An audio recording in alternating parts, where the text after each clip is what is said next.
என் நெஞ்சில் குடியிருக்கும்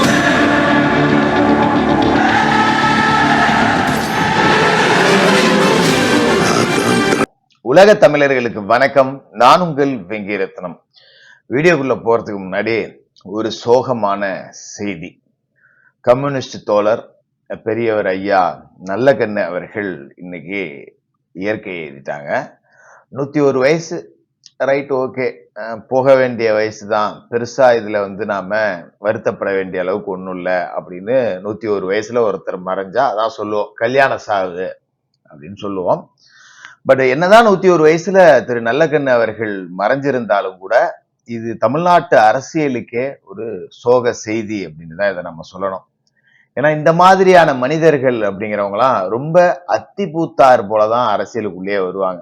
100% நேர்மையான ஒரு அரசியல்வாதி, ஒரு அப்பழுக்கற்ற சுத்தமான மனிதர். அவரோட மனைவி ரஞ்சிதம் அம்மையார் ஆசிரியர் பணியில இருந்தாங்க. அவரோட சம்பளத்துலதான் இவரோட வாழ்க்கையே ஓடிட்டு இருந்தது. அதே சம்பளத்துலதான் 2 பெண் பிள்ளைகளை படிக்க வச்சாங்க, பசங்களை படிக்க வச்சாங்க. 1925 பிறந்த அவரு 43வது வருடம் 1943 தன்னோட 18 வயசுலயே வீட்டை விட்டு வெளியே கம்யூனிஸ்ட் சித்தாந்தங்கள்ல ஈர்க்கப்பட்டு வெள்ளையர்களுக்கு எதிராக போராடி சுதந்திர போராட்டத்துல கலந்துகிட்டு 7 வருஷம் ஜெயிலுக்கு போய் இருட்டு கொட்டடியில 7 வருஷம் கடந்து அதன் பிறகும் அந்த சித்தாந்தத்தை விடாம கடைசி வரைக்கும் இந்த மாதிரியான ஆட்கள் தான் தமிழ் நிலத்திற்கான தமிழ் இனத்திற்கான அடையாளங்களா இருக்காங்க. அப்படிப்பட்ட ஐயா அவர்கள் இன்னைக்கு இயற்கை எழுதியிருக்காங்க. அவரோட ஆன்மா நிச்சயமா சொர்க்கத்துக்கு தான் போகும் அப்படின்னு நான் மனதார நம்புறேன். ஐயாவோட ஆன்மா இறைவன் திருவடி நிழலில் இளைப்பார நாமும் வேண்டிக்கோம். அவரோட உடல் அப்படிங்கிறது கூட மண்ணுக்கு போயிடக்கூடாது, மக்களுக்கு பயன்படணும் அப்படின்னு மருத்துவக் கல்லூரிக்கு தானமா கொடுத்திருக்கார். ஒரு நல்ல மனிதர். இன்னைக்கு ஒரு அரசியலுக்கு ஒரு கரெக்டா சொல்லணும்னா சுத்தமான கம்யூனிஸ்ட் சித்தாந்தத்துக்கு இப்ப இருக்கிறவங்களை விட்டுருங்க, சுத்தமான கம்யூனிஸ்ட் சித்தாந்தத்திற்கு அடையாளமாக திகழ்ந்த அவர் மாதிரி ஒரு மனிதரை பார்க்கறது அப்படிங்கிறதே கஷ்டம். அது ஒரு சோகமான நிகழ்வு. சரி, அதை விட்டுட்டு இன்னைக்கு தலைப்பை பார்த்த உடனே உங்களுக்கு எல்லாம் தெரிஞ்சிருக்கும், என்னடா விஜய்க்கு தூது விட்ட சசிகலாவா, என்ன வெங்கிரத்தனம், நீயே ஏதாவது அடிச்சு விடுறியா இல்ல ஏதாவது இடையில சொருகிட்டியா அப்படின்னு நீங்க கேட்கலாம். பட் அதை நம்ம அப்படிலாம் அடிச்சு விடுற ஆள் கிடையாது. ஏன்னா கீழே 2வது தலைப்பே வாயால் வடை சுடும் ஸ்டாலின் அப்படின்னு கொடுத்துருக்கேன். ஸ்டாலினே வடை சுடுறாருன்னு டைட்டில் போட்டுக்கிட்டு நான் வடை சுட்டுக்கிட்டு இருந்தேன்னா அப்புறம் என்னோட யோக்கியதை என்ன ஆகிறது? அதனால நம்ம அப்படியெல்லாம் கொடுக்க போறது இல்ல. இந்த 2 தலைப்பை பார்க்க போறோம். மடப்புரம் கோவில் காவலாளி அஜித்தோட வழக்குல டிஎஸ்பிக்கு நீதிமன்றம் பிடிவாரண்ட் அப்படிங்கிறது பிறப்பிச்சிருக்கு. இது எல்லாத்தையும் சேர்த்து நாம பார்க்க போறோம். அதுக்கு முன்னாடி இந்த வடை சுடுற கதைக்கு முதல்ல நம்ம வந்துருவோம். முதல்வர் ஸ்டாலின் இருக்கார, இன்னைக்கு ஒரு மீட்டிங்ல பேசியிருக்காப்ல. எடப்பாடி 10,000 தரேன்னு சொன்னாரு, இதெல்லாம் வாயால வடை சுடுற கதை. அதே மாதிரி மோடி 15 லட்சம் தரேன்னாரு, அந்த கதை தான் இது அப்படின்னு சொல்லிட்டு இவர் கதறிக்கிட்டு இருந்தாரு. பட் மோடி 15 லட்சம் தராரா அப்படின்னா எந்த இடத்துல மோடி தரேன்னு சொன்னாரு அப்படிங்கிறத எவனுமே இன்ன வரைக்கும் காட்ட மாட்டாங்க. ஏன்னா அப்படி சொல்லல.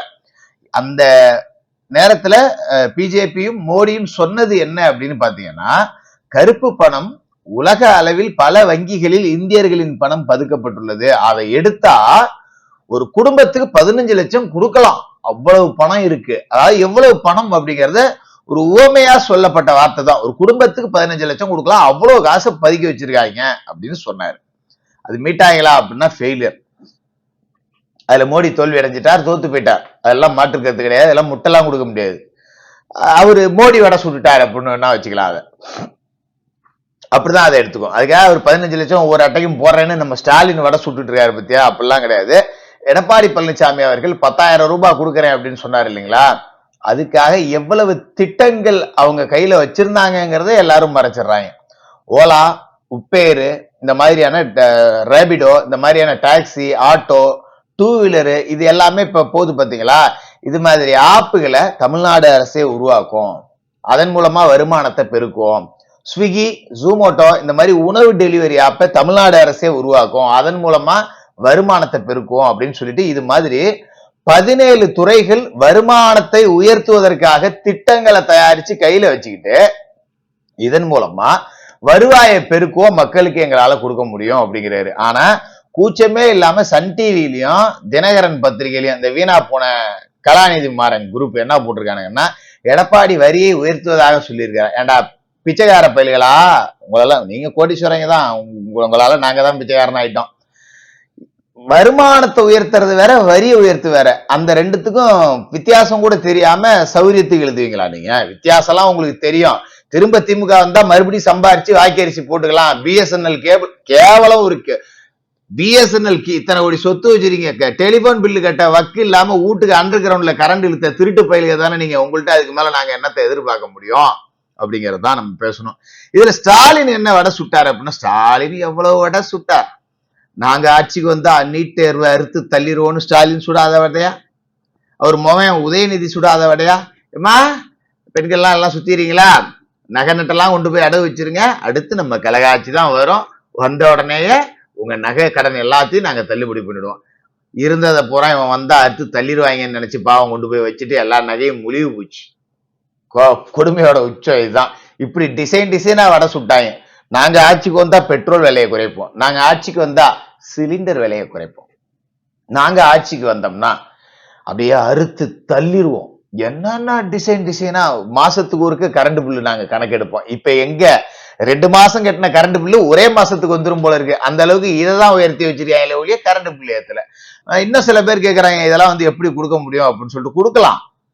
ஏன்னா எடப்பாடி ஆட்சிக்கு வந்தாருன்னா எவ்வளவு ஒருத்திக்காக கார் ரேஸ் எல்லாம் நடத்த மாட்டாரு. 40 கோடி ரூபா போட்டு எழுதாத பேனாவுக்கெல்லாம் 80 கோடி ரூபா போட்டு செலவு வைக்க மாட்டாரு. அவங்க அப்பன் பேர் வைக்கணுங்கிறதுக்காக கண்டமேனிக்கு கட்டடம்லாம் கட்டி அங்கங்க ஒரு 10 கோடி ரூபா கட்டத்துக்கு 20 கோடி ரூபான்னு நிதி ஒதுக்கி அடிச்செல்லாம் சாப்பிட மாட்டாரு. இப்படி மிச்சப்படுத்துற காசு இருந்தாலே கொடுத்துடலாம். அதனால இந்த ஸ்டாலின் சுடக்கூடிய வடைகள் எல்லாமே ஊசி போன வடை தான். தின்னீங்கன்னா வகுத்தால ஓடிடும், பாத்துங்க, கவனமா இருந்துங்க. சரி, இப்ப அஜித் வழக்கு. மடப்புறம் கோவில் காவலாளி அஜித் கொல்லப்பட்டது, அதை தொடர்ந்து நாம பேசிக்கிட்டே இருக்கோம். எனக்கு தெரிஞ்சு நான் மட்டும்தான் அதை இன்ன வரைக்கும் பேசிக்கிட்டே இருக்கேன் அப்படின்னு நினைக்கிறேன்.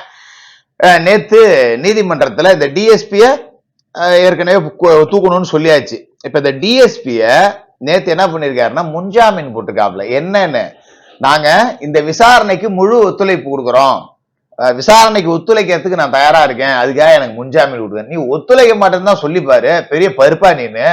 ஒருத்தனை அடிச்சு கொன்னுட்டு விசாரணைக்கு நாங்க ஒத்துழைக்கிறோமா? நீ என்ன ஒத்துழைக்கிறது? உன்னை சட்டையை பிடிச்சி தரதரன்னு கூட்டிட்டு வந்து பாத்ரூம்ல வலிக்கூட வச்சு இப்படி கட்டு போட்டு ஒன்ன நிக்க வச்சிருந்தா தெரியும்ல, எத்தனை பேரை செஞ்சிருப்பீங்க. ஒருத்தனை அடிச்சு கொன்னுட்டு முன்ஜாமீன் கேட்கிற, இதுல முடியவே முடியாதுன்னு சொல்லி ஜாமீன் பண்ண தள்ளுபடி பண்ணிட்டாங்க. இவங்க மத்தபடி இந்த நிகிதா உள்ளிட்ட 4 பேரை ஆஜராக சொல்லியிருந்தாங்க இல்லையா, நம்ம டிஎஸ்பி சார் மட்டும் ஆஜராகல. இன்னைக்கு நீதிமன்றம் என்ன சொல்லிருச்சு, வாரண்டை போட்டு விட்டுருச்சு. பிடிவாரண்ட்னா போய் அப்படியே பிடிச்சி இழுத்தாந்து உட்காரெல்லாம் வைக்க போறது கிடையாது. வாரண்ட் ரீகால் பண்ணியே ஆகணும், வரலன்னா அரெஸ்ட் பண்ணுவாங்க. ரீகால் பண்ண வரப்ப ரிமாண்ட் அடிச்சாலும் அடிக்கலாம். அப்ப கிட்டத்தட்ட டிஎஸ்பி கைது அப்படிங்கிறது ஒரு 80% உறுதிப்படுத்தப்பட்டுருச்சு அப்படிங்கிற மாதிரி தான். இதே மாதிரி பொன்முடி வழக்குல பொன்முடி நேர்ல ஆஜராகல. இன்னைக்கு நீதிமன்றம் கழுவி ஊத்திருச்சு. நீ எவ்வளவு பெரிய புடிங்கா வேணாலும் நேர்ல வந்து ஆஜராகு அப்படின்னு சொல்லிட்டு காட்டமா, இப்படிதான் இந்த அர்த்தத்துலதான் நாம அதை எடுத்துக்கணும். நீதிபதிங்க இப்படிலாம் சொல்ல மாட்டாங்க. நேர்ல ஆஜராகலன்னா வாரண்ட் போட்டுருவோம் அப்படிங்கிற மாதிரி கடுமையான வார்த்தைகள் எல்லாம் பயன்படுத்தி பொன்முடி வழக்கு அப்படிங்கிறதுக்கும் ஒரு எண்டு கார்டு கொடுத்துருக்காங்க. ஒழுங்கா வந்து நேர்ல ஆஜராகு அப்படின்னு சொல்லிட்டு அந்த மாதிரிதான் ஓடிக்கிட்டு இருக்கு. இந்த மடப்புறம் கோவில் காவலாளி விவகாரத்துல எங்கெங்கயோ போக வேண்டிய விஷயம் கடைசியா டிஎஸ்பியோடய முடிஞ்சிரும் போல இருக்கு. அப்படிதான் சிபிஐயும் இந்த வழக்கை அணுகி இருக்கு. பட் இந்த டிஎஸ்பியை கூட பிடிக்கல அப்படிங்கிறது தான் வேதனையோட உச்சம்.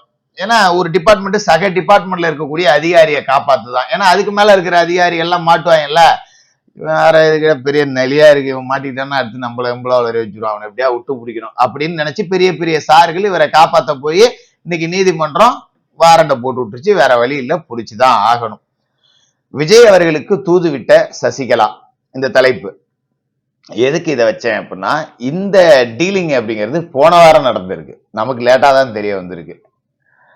சமீபத்துல ஒரு முக்கியமான நண்பர், கிட்டத்தட்ட டிவிகேவை சேர்ந்தவர் தான், நம்ம கிட்ட பேசும்போது சசிகலா வந்து நேத்து இந்த கட்சி ஆரம்பிக்கிறதுக்கு முன்னாடி வரைக்கும் கட்சி தொடங்கின உடனே விஜய் அவர்களுக்கு ஆதரவு அப்படின்னு அறிவிச்சிடலாம் அப்படிங்கிற ரீதியில தான் ஒரு வாரமா விஜய் அவர்கள்ட்ட பேச்சுவார்த்தை அப்படிங்கறதெல்லாம் ஒரு குறிப்பிட்ட பாஸ்டர் மூலியமா நடந்ததா சொல்லப்படுது.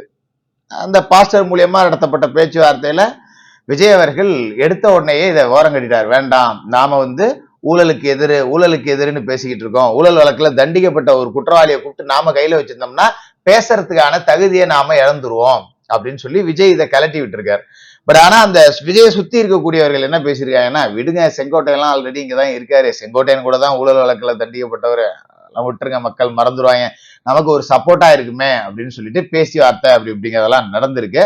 பட் அதுல எதுலையுமே விஜய் அவர்கள் பிடி கொடுக்கல. நம்ம ஜெயிக்கிறோம் தோக்குறோம் அது முக்கியம் இல்ல, இவங்க வேண்டாம் அப்படின்னு சொல்லிட்டு, ஆனா நல்ல விதமா மரியாதையா பதில் சொல்லி அனுப்பிச்சிருக்காங்க.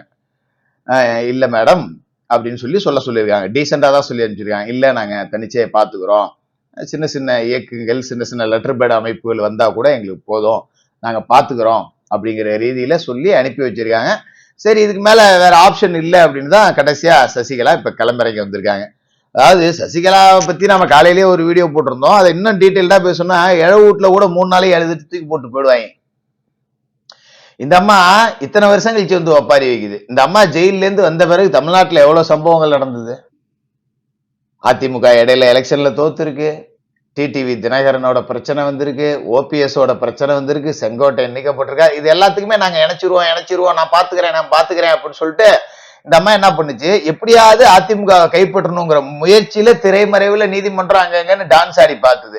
முடியாத பட்சத்துல இப்ப வெம்பி வெடிச்சு வெளியில வருது. அதுதான் உண்மை அப்படிங்கிறது.